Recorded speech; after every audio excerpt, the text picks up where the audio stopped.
Hi viewers, welcome to Tamil Moto Tech. இன்னைக்கு பார்க்க போற டாபிக் என்ன, இது வண்டி Maruti Celerio. இந்த வண்டி வந்து petrol AMT vehicle, automated transmission, manual transmission vehicle. இந்த வண்டியில என்ன ப்ராப்ளம் பாத்தீங்கன்னா, வண்டி வந்து கியர் எதுவுமே விழ மாட்டேங்குது. இப்ப கிளட்ச் பண்ணதுக்கு அப்புறம் நான் இப்ப வண்டியை ஸ்டார்ட் பண்ணிருக்கேன். வண்டி ஸ்டார்ட் பண்ண உடனே அந்த பூ லைட் எரியுது. அந்த பாருங்க, அந்த கியரோட ஆட்டோமேட்டிக் டிரான்ஸ்மிஷன் ப்ராப்ளம்னா அந்த மாதிரி லைட் எரியும். பிளஸ் வந்து செக் இன்ஜின் லைட் எரியுது. இப்போ இந்த ரெண்டு லைட் வந்து ஏன் எரியுது அப்படின்றத ஃபர்ஸ்ட் ஸ்கேன் போட்டு பார்ப்போம். ஸ்கேன் போட்டு பார்க்கும்போது என்ன DTC வந்து ரிட்ரீவ் ஆகுது, அதை பேஸ் பண்ணி என்ன மாதிரி நம்ம டயக்னோஸ் பண்ணுறதுக்கு ஈஸியாக இருக்கும். இது வண்டி வந்து கிளட்ச் ஓவரால் பண்ணி போட்டிருக்காங்க. கிளட்ச் ஓவரால் பண்ணி clutch plate cover assembly release bearing மாற்றினதுக்கப்புறம் இந்த வண்டியில் லேர்னிங் பண்ணும்போது வந்து பண்ணி முடிச்ச உடனே கியர் எதுவுமே விழலை. அதுதான் வந்து இந்த வண்டியில் கம்ப்ளைண்ட்டு நம்மக்கிட்ட இப்போ வந்திருக்கு. இதில் ஸ்கேன் போட்டு பார்க்கும்போது இந்த 4 DTC வந்து பெர்மனண்ட்டாக வந்துகிட்டே இருக்குது, கரண்ட்டில் காட்டிகிட்டே இருக்குது. இது கிளட்ச் பொசிஷன் சென்சார் P080A காட்டியிருக்கு. அதை தவிர மேலே பார்த்தீங்கன்னா P185A, B, P080A, அதுக்கப்புறம் பார்த்தீங்கன்னா இந்த 4 DTC வந்து அப்படியே கன்சிஸ்டிங்காக வந்துட்டே தான் இருக்குது. கியர் போட்டாலும் கியர் விழ மாட்டேங்குது. இது எப்படி பார்க்கலாம் அப்படின்றதான் நான் இப்போ இந்த வண்டியை ஆஃப் பண்ணிட்டு, இக்னிஷன் ஆஃப் பண்ணிட்டு DTCயை கம்ப்ளீட்டாக கிளியர் பண்ணிடுறேன். கிளியர் பண்ணிட்டு திருப்பி ரிட்ரீவ் ஆகுதான்றது பார்க்கலாம். நம்ம சைட்லேருந்து அவங்க முடிச்சதுனாலும் என்னென்ன பேராமீட்டர்ஸ் செக் பண்ணிக்க முடியுமோ நம்ம சைட்லேருந்து செக் பண்ணிக்கிறேன். இப்போ கிளியர் பண்ணி பார்க்குறேன். கிளியர் பண்ணாலும் கிளியர் ஆகலை. வண்டி ஸ்டார்ட் பண்ணி பார்த்தாலும் அந்த திருப்பி அந்த பூ லைட்டும் ப்ளஸ் அந்த செக் இன்ஜின் லைட்டும் எரியுது. சரி, நம்ம ஒரு தடவை கிளட்ச் இனிஷியலைசேஷன் பண்ணி பார்க்கலாம். இந்த டூல்ல போட்டு செக் பண்ணி பார்க்கும்போது என்ன DTC கோடு வருது, என்ன மாதிரியான கன்சர்ன்ஸ் வருது, அப்போ அந்த இனிஷியேஷன் பண்ணும்போதுன்னு சொல்லிட்டு இப்போ கனெக்ட் பண்ணியிருக்கேன். கிளட்ச் இனிஷியேஷன் பண்றது ரொம்ப ஈஸி. இப்போ மாருதிக்குள்ள கனெக்ட் பண்ணிட்டு ஆட்டோமேட்டிக்ல போங்க. ஆட்டோமேட்டிக் கனெக்ட் பண்ணிட்டு செலக்ட் மட்டும் எடுத்துங்க. வெறும் நான் TCயை மட்டும் எடுத்திருக்கேன். அதுக்குள்ள போனீங்கன்னா ஸ்பெஷல் ஃபங்க்ஷன் இருக்கும். அந்த ஸ்பெஷல் ஃபங்க்ஷன் கிளிக் பண்ணீங்கன்னா கிளட்ச் அசம்பிளி இனிஷியலைசேஷன் மட்டும் இருக்கும். இது எப்போனா கிளட்ச் பிளேட் கவர் அசம்பிளி மாற்றும் போது யூஸ் ஆகும்.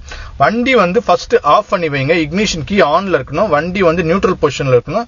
ஹேண்ட் பிரேக் போட்டுருங்க. இப்ப பண்ணிட்டு ஓகே கொடுத்த உடனே இக்னிஷன் கீயை வந்து ஆஃப் பண்ண சொல்லுது.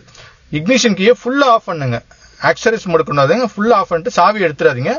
இப்போ 5 செகண்ட்ஸ் ஓடிட்டு இருக்கும். 5 செகண்ட்ஸ் முடிஞ்ச உடனே இக்னிஷன் கீயை ஆன் பண்ண சொல்லுது. ஆன் பண்ணிட்டேன். இக்னிஷன் கீயை ஆன் பண்ண உடனே இப்போ வண்டியை ஸ்டார்ட் பண்ண சொல்லுது. வண்டி நியூட்ரல்ல இருக்கணும். வண்டியை ஸ்டார்ட் பண்ணுங்க. நியூட்ரல்ல வச்சு ஸ்டார்ட் பண்ணுங்க. இப்போ நான் ஸ்டார்ட் பண்றேன். ஸ்டார்ட் ஆயிடுச்சு. ஸ்டார்ட் ஆன உடனே அது 20 செகண்ட்ஸ் ரன் ஆகணும். அந்த ஸ்கேன்ல காட்டும் பாருங்க. இப்போ நான் உங்களுக்கு காட்டுறேன். 20 செகண்ட்ஸ் ஓடும். ஓடிட்டு இருக்குங்களா? இந்த மாதிரி வந்து கம்யூனிகேட் ஆகிட்டே இருக்கும். 12 செகண்ட்ஸ் முடிஞ்ச உடனே கம்ப்ளீட்டா முடிஞ்சிருச்சுன்னா இப்போ இக்னிஷன் கீயை வண்டி ஆஃப் பண்ணி இக்னிஷன் கீயை ஃபுல்லா ஆஃப் பண்ண சொன்னேன். ஃபுல் இக்னிஷன் கீ ஆஃப் பண்ணுங்க. வண்டி சாவி எடுத்துடாதீங்க.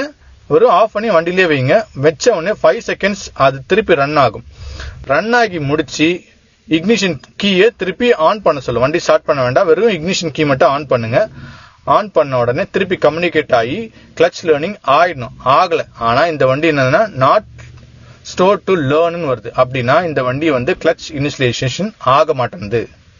சரி, இந்த டூல்ல தான் அந்த மாதிரி ப்ராப்ளமா இருக்கான். மேபி வேற ஏதாவது டூல்ல, ஒரிஜினல் டூல்ல போட்டு செக் பண்ணி பார்க்கலாம்னு சொல்லிட்டு தான் இப்போ என்ன பண்ணிருக்கேன்னா, நான் வந்து லான்ச்சோட ஒரிஜினல் டூல் அது யூஸ் பண்ணது வந்து கிராக் வெர்ஷன். இது ஒரிஜினல் டூல் Pad 5 வெர்ஷன் 7. இந்த டூல்ல போட்டு செக் பண்ணி பார்க்கலாம்.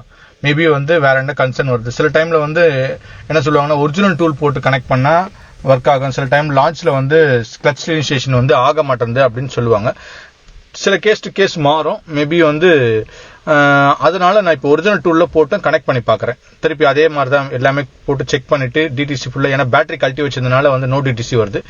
பண்ணிட்டு திருப்பி செக் பண்ணி பார்க்கும்போது பாத்தீங்கன்னா அதே DTC தான் ரிட்ரீவ் ஆகுது. கரண்ட்லயே தான் காட்டிட்டே தான் இருக்கு. சரி, ஓகே, இதை கிளியர் பண்ணலான்னு பார்த்து கிளியர் பண்றேன். கிளியர் பண்ணிடுறேன். கிளியர் பண்ண உடனே பேட்டரி வோல்டேஜ் மட்டும் போயிட்டு மிச்சது எல்லாமே வரும்னு நினைக்கிறேன். பாருங்க, அது மிச்சது எல்லாமே வருது. அவ்வளவுதான், அந்த 3 தான் வருது. சரிங்களா? 3 வந்து கரண்ட்ல அப்படியே ரிட்ரீவ் ஆகிட்டே தான் இருக்கு. சரி, இதுவும் ஸ்பெஷல் ஃபங்க்ஷன்ல போயிட்டு ஆல் லேர்னிங் வேல்யூ இனிஷியலைசேஷன் பண்ணலாம்.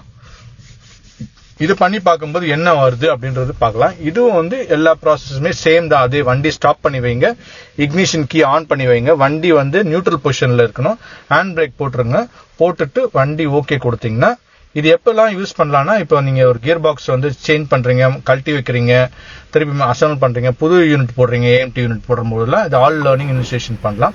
இப்போ இக்னிஷன் கீயை ஆஃப் பண்ண சொல்லுது. இக்னிஷன் கீயை நான் ஃபுல்லா ஆஃப் பண்ணிட்டேன். ஓகே கொடுத்த உடனே 5 செகண்ட்ஸ் வந்து ரன் ஆகும் இக்னிஷன் ஆஃப் கண்டிஷன்ல. திருப்பி இப்போ இக்னிஷன் கீயை ஆன் பண்ண சொல்லுது. ஆன் பண்ணிட்டேன். ஆன் பண்ணி முடிச்ச உடனே திருப்பி இப்போ ஓகே பட்டன் கொடுக்குறேன். ஓகே பட்டன் கொடுத்த உடனே கம்யூனிகேஷன் ப்ளீஸ் வெயிட்னு வருது. இது ஒரு ஸ்டேஜுக்கு அப்புறம் பாத்தீங்கன்னா இந்த வண்டி நல்ல ப்ராசஸ் ஆயிட்டு இருக்குன்னா அங்க இன்ஸ்ட்ருமெண்ட் கிளஸ்டர்ல பாத்தீங்கன்னா கியர் சேஞ்சிங் ப்ராசஸ் ஆரம்பிக்கும். அங்க அந்த நியூட்ரல் இருக்கிறது பாத்தீங்கன்னா ஃபர்ஸ்ட் கியர் ஆகும், செகண்ட் கியர் ஆகும், அப்புறம் தேர்ட், அதுவே மாறிட்டே இருக்கும். சேஞ்சஸ் ஒரு சேஞ்சஸும் ஆகணும். ஆனா இது ஆக மாட்டேங்குது. கம்யூனிகேஷன்ஸ் வந்து ரொம்ப லாங்கா போயிட்டு இருக்கு. இப்போ ப்ரோக்ராம் ஃபெயில்டுன்னு வந்துச்சு. ஸோ இந்த மாதிரி வந்துடுச்சுன்னா அப்போ லேர்னிங் ப்ராசஸ் ஆக மாட்டேங்குது. ஏதோ இஷ்யூஸ் இருக்கு. சரி, ஓகே, இது யூனிட்டை கழட்டுறதுக்கு முன்னாடி டிஸ்சார்ஜ், ஆயில் டிஸ்சார்ஜ்னு ஒரு ப்ராசஸ் இருக்கு, அதை பண்ணி பார்க்கலாம். அந்த ப்ராசஸ்னாச்சும் ஒர்க் ஆகுதா அப்படின்றத செக் பண்ணி பார்க்கலாம். பார்த்தா அதுவும் சிம்பிள் தான். ஆயில் டிஸ்சார்ஜ் எப்பவுமே யூஸ் பண்ணுங்க. ஆயில் கழட்டுறதுக்கு முன்னாடி, யூனிட் கழட்டுறதுக்கு முன்னாடி இதுதான் யூஸ் பண்ணணும். இதுக்கு வந்து டோரை ஃப்ரண்ட் ரைட் சைடு டோரை ஓப்பன் பண்ணி வைங்க. முடிச்சதுக்கு அப்புறம் பேட்டரி கேபிளை கழட்டணும். இதுவும் இக்னிஷன் கீ ஆன் பண்ணிருக்கேன், நியூட்ரல்ல வச்சிருக்கேன். இந்த சிஸ்டமும் ப்ரோக்ராம் ஃபெயில்டு தான் வருது. இப்போ திருப்பி இன்னொரு தடவை என்ன பண்றான், ஆயில் டிஸ்சார்ஜ்குள்ளேயே போறேன். திருப்பி ஆயில் டிஸ்சார்ஜ்ல போனோன்னா டோர் ஓப்பன்ல வைக்கணும், இக்னிஷன் கீ ஆன்ல இருக்கணும், வண்டி ஸ்டாப் கண்டிஷன் நியூட்ரல்ல இருக்கு, அப்ளை கொடுத்தனா ப்ரோக்ராம் ஃபெயில்டுன்னு வருது. ப்ரோக்ராம் ஃபெயில்டுன்னு வரதுனால அந்த AMT யூனிட்டை ஃபுல்லா பிரிச்சிடுறேன். AMT யூனிட் மட்டும் கழட்டி எடுத்தா ஏதாவது தெரியுதான்னு பார்க்கலான்னு சொல்லிட்டு AMT யூனிட் கழட்டுறேன். இது கழட்டுறதுக்கு பாத்தீங்கன்னா 2 நெட்டு கீழே வரும். அந்த சைடு செல்ஃப் மோட்டர் பின்னாடி ஒரு போல்டு வரும். இங்க ஒரு சென்டர் அந்த TCM யூனிட் ஆண்டு அங்க ஒரு போல்டு ஒன்று வரும், அங்க ஒரு போல்டு வரும். அந்த 4 போல்டை கழட்டிட்டு மற்ற ஆக்சரிஸ், ஒயரிங் பஞ்சு, மற்ற கிளட்ச் ரிலேட்டடான கப்ளர்ஸ் எல்லாத்தையுமே ரிமூவ் பண்ணிட்டு கழட்டி எடுத்தா இந்த கியர் ஷிஃப்டர் செலக்டர் ஹவுசிங்ல வர ஷாஃப்ட் உடஞ்சிருக்கு. இந்த ஷாஃப்ட் உடஞ்சிருக்கு. இந்த ஆரோ மார்க் காட்டுறாங்க. இந்த ஷாஃப்ட் வந்து சுத்தமா உடஞ்சிருக்கு. அப்படியே AMT யூனிட் கழட்டினா அதுக்குள்ள உடஞ்சி இப்படி நிக்குது. இந்த ஷிஃப்டர் தான், இதுதான் வந்து நம்ம AMT யூனிட்டுக்குள்ள உள்ள பாத்தீங்கன்னா வந்து மூவ் பண்றது.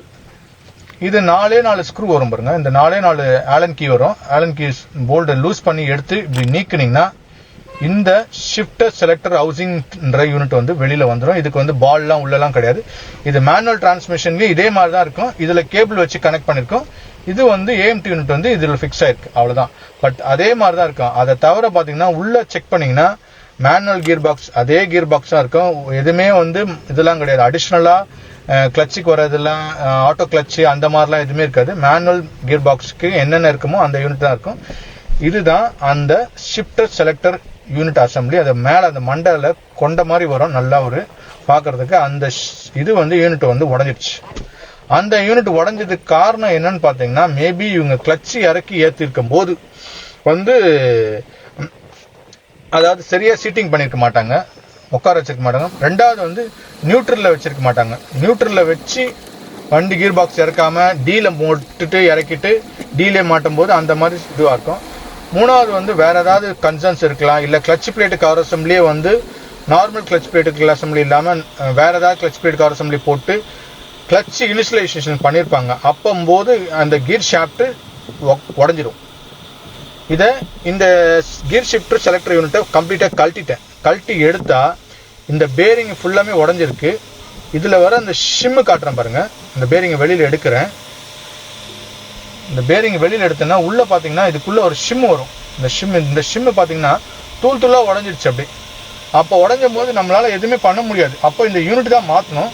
இந்த யூனிட் விலை காஸ்ட் பாத்தீங்கன்னா 6700 ரூபா வருது இன்னைக்கு மார்க்கெட் ரேட்டுக்கு. இதோட பார்ட் நம்பரு பிளஸ் இதோட மாருதியோட பிரைஸ் எல்லாமே வந்து மேல உங்களுக்கு கொடுத்துருக்கேன், செக் பண்ணி பாருங்க. இதுதான் வந்து அதோட பார்ட் நம்பரு. இது எதுவுமே பிக்ஸ் பண்ண முடியாது. ஒன்ஸ் இல்ல புதுசு போடணும், இல்லைன்னா அவுட்லெட் மார்க்கெட்ல செகண்ட்ஸ்ல ஏதாவது கிடைச்சதுன்னா மாத்துற மாதிரி இருக்கும். இது உடையறதுக்கு காரணம் வந்து முழுக்க பாத்தீங்கன்னா ராங் இனிஷியேஷன். ஏதாவது கிளட்ச் வந்து சரியா மாட்டாம விட்டுருப்பாங்க, இல்லைன்னா வந்து நியூட்ரல் பண்ணி கழட்டிட்டு மாட்டாம இருப்பாங்க, இல்லைன்னா கிளட்ச் பிளேட் ப்ராப்ளமா இருக்கும். இதெல்லாம் பண்ணி முடிச்சுட்டு ஆல் லேர்னிங் பண்ணும்போது தப்பா பண்ணி இருந்தாங்கன்னா அந்த மாதிரி வரத்துக்கு சான்சிபிலிட்டிஸ் உண்டு. ஸோ இதோட ஏஎம்டி யூனிட் கழட்டுறேன். ஏஎம்டி யூனிட் இதுதான் வந்து ஃபுல் ஏஎம்டி யூனிட்.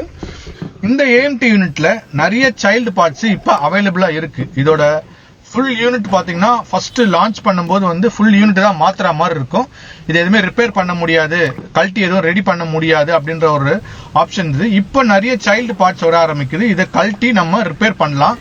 இதுக்கு கிடைக்கிறது என்னென்ன சைல்டு பார்ட்ஸ் பாத்தீங்கன்னா இந்த ரிசர்வாயர் டேங்க் வருது. இந்த ரிசர்வாயர் டேங்க் கீழே பாத்தீங்கன்னா இதான் வந்து ஹைட்ராலிக் பம்ப்னு சொல்லுவோம். இந்த பம்பை கழட்டணும்னா இந்த 3 ஸ்க்ரூவை இந்த சைட்ல அந்த சைட்ல ஒரு ஸ்க்ரூ ஒன்று வரும். அந்த ஸ்க்ரூ லூஸ் பண்ணிட்டு இந்த ரிசர்வாயர் டேங்க் கழட்டி எடுத்தீங்கன்னா இந்த பம்பை வெளியில எடுக்கலாம். இந்த பம்பும் அவைலபிளா இருக்கு. இந்த பம்ப் ஒர்க் ஆகலனாலும் இந்த கியர் ஷிஃப்டிங் எங்கேஜ் ஆகாது. இதோட பேக் சைடு இப்போ உங்களுக்கு காட்டுறேன். இந்த சைட்ல இந்த கீழே கருப்பு கலர்ல ஒன்னு காட்டணும் பாருங்க. இது வந்து கிளட்ச் பொசிஷன் சென்சார். இது கிளட்ச் பொசிஷன் சென்சாருக்கு மேல கீழே இருக்கிறது பாத்தீங்கன்னா இதுதான் கிளட்ச் பொசிஷன் பிஸ்டன் சொல்லுவோம். இது சிமிலர் லைக் நம்ம காருக்கு வர ஸ்லேவ் சிலிண்டர். இது ஒர்க் ஆகலனாலும் இந்த டிடிசி வரும். நம்ம அந்த டிடிசி வந்து பாத்தீங்களா, அது அப்படியே பேக்ல வந்தா நம்ம shifter selector position sensor assembly வந்து உடஞ்சது பாத்தீங்களா, அந்த அசம்பிளி வந்து உட்கார ஹவுசிங் வந்து இந்த ஹவுசிங் தான். இது பாத்தீங்கன்னா தான் ஷிஃப்ட் பொசிஷன் பிஸ்டன் சொல்லுவோம். அந்த கை வச்சிருக்கேன் பாருங்க, இதுதான் வந்து ஷிஃப்ட் பொசிஷன் பிஸ்டன். இது கையை வச்சு தள்ளும் போது இப்படியும் அப்படியும் லெஃப்ட் ரைட் மூவ் ஆகணும், அப்படியே ஸ்லைட் ஆகணும். இப்போ ஸ்லைடே ஆகல சுத்தமா. நான் மைனஸ் வச்சு தள்ளுறேன், மைனஸ் வச்சு மூவ் பண்ணாலும் மூவே ஆக மாட்டேங்குது. ஷிஃப்ட் பொசிஷன் பிஸ்டன் இது வந்து ஒரு மேக்னெட்டிக் பிஸ்டன் தான் சொல்லுவோம். இந்த பிஸ்டன் தான் இந்த ஷாஃப்ட்டுக்குள்ள தான் அந்த காடி போய் உட்காரும். இந்த உடஞ்சிச்சு பாத்தீங்களா, இந்த காடி வந்து அதுக்குள்ளதான் இருக்கும்.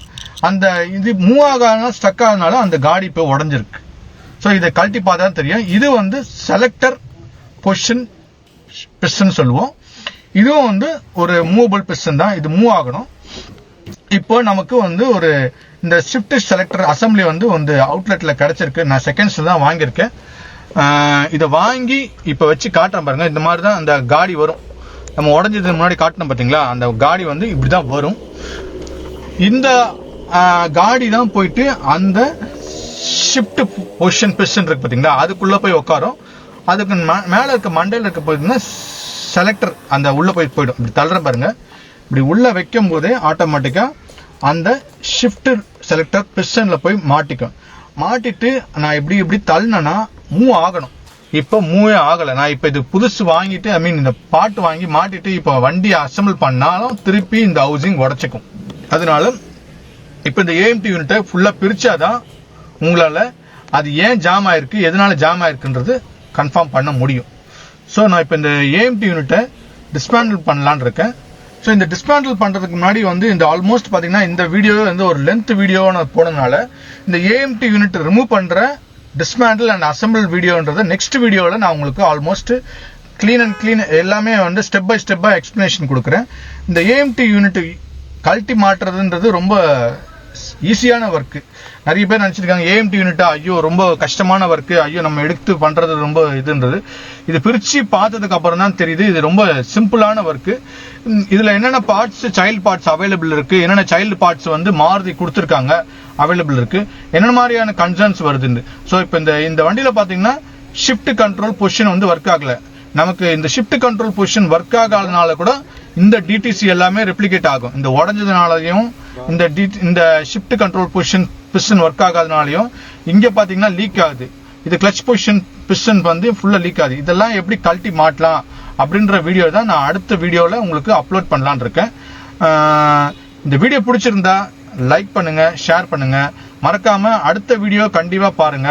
உங்களுக்கு அதுல வந்து கிளீன் அண்ட் கிளீன் எல்லாமே ஒரு ஏஎம்டியை பத்தி கம்ப்ளீட்டா இது பண்ணிருப்பேன். இந்த வீடியோல வேற ஏதாவது கன்சர்ன்ஸ் இருக்குன்னா இந்த ஏஎம்டியை பத்தினா கமெண்ட் செக்ஷன்ல கமெண்ட் பண்ணுங்க, கண்டிப்பா ரிப்ளை பண்றேன். தேங்க்ஸ் ஃபார் வாட்சிங் தமிழ் மோட்டோ டெக்.